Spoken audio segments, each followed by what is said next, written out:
coast on Wednesday of planning an infiltration with terrorist aims.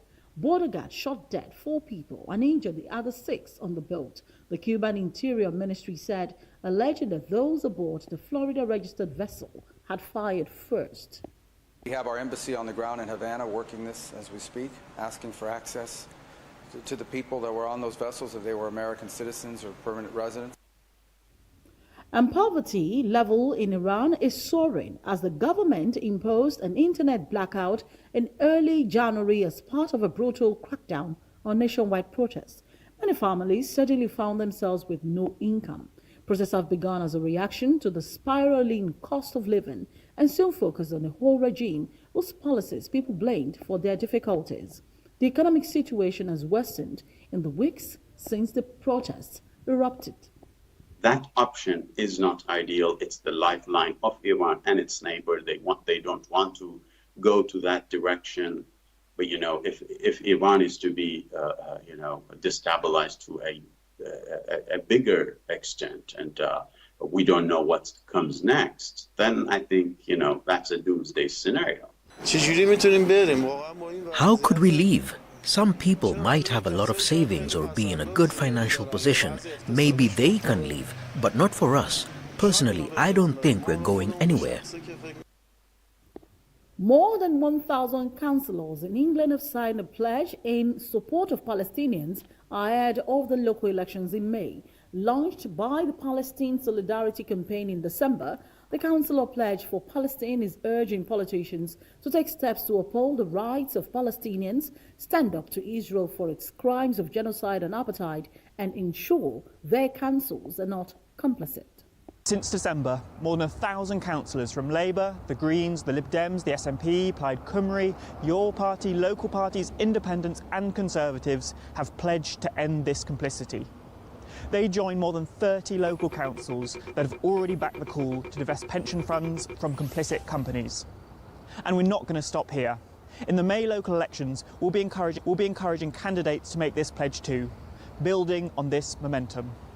Follow the link to see if your local councillors have pledged for Palestine, and if they haven't, use our tool to write to them to let them know this matters to you. And together, let's build the movement for Palestine.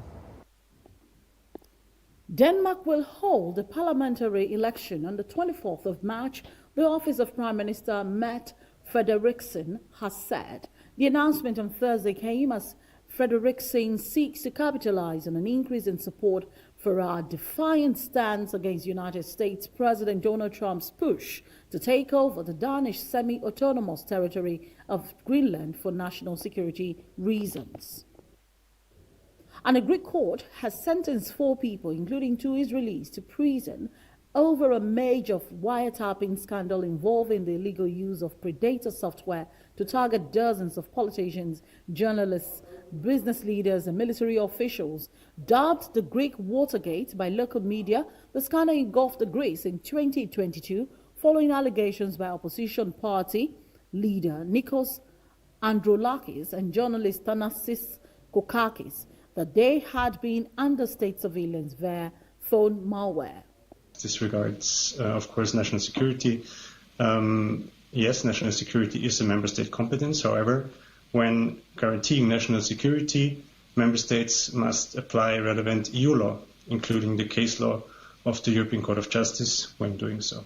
Are insisting really on one hand on a mission to Greece, also of this committee to clarify, but also that we really have a full inquiry of this as we do this with other cases. I mean, this is really a threat to democracy and rule of law, and therefore it needs to be clarified, as we do with other member states, by the way. And it not only affects a member of the European Parliament, but also Greek journalists. And the freedom of media is also something that is of utmost importance on European level. And in Africa, police in Kenya have arrested a man accused of being a member of a human trafficking scheme that lured Kenyans to Russia with false promises of work, only for them to end up fighting on the front lines of Ukrainian battlefields. In a statement released late on Wednesday, Kenya officials said Festus Zaraza Unwamba was being detained in Moyale, a town in the country's north bordering Ethiopia. We were informed that you were going to work at like military camps, but not as military, servicemen. We was like subordinates, helping inside the camp, like drivers, in the kitchen.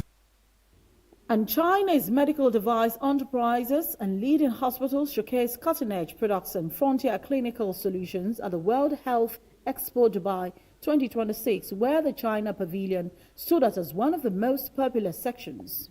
This is our latest DRF. The model is DGX UDRF.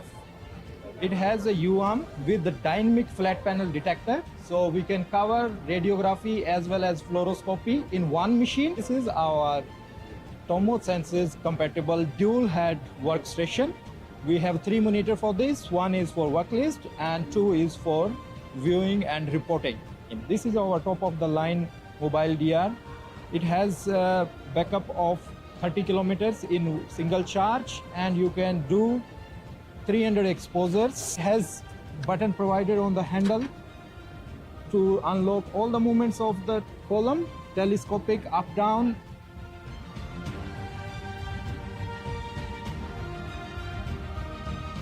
This is our mammography 3D. The model is Fairy DR 3D Plus.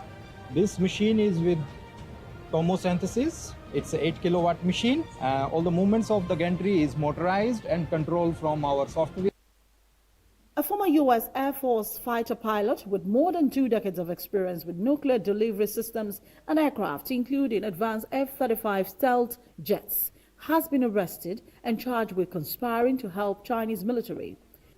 Gerald Eddie Brown Jr., 65, was arrested in Jeffersonville, Indiana on Wednesday and charged with violating the Arms Export Control Act by providing training to pilots in China's People's Liberation Army Air Force, PLAF, according to a statement from the U.S. Attorney's Office for the District of Columbia.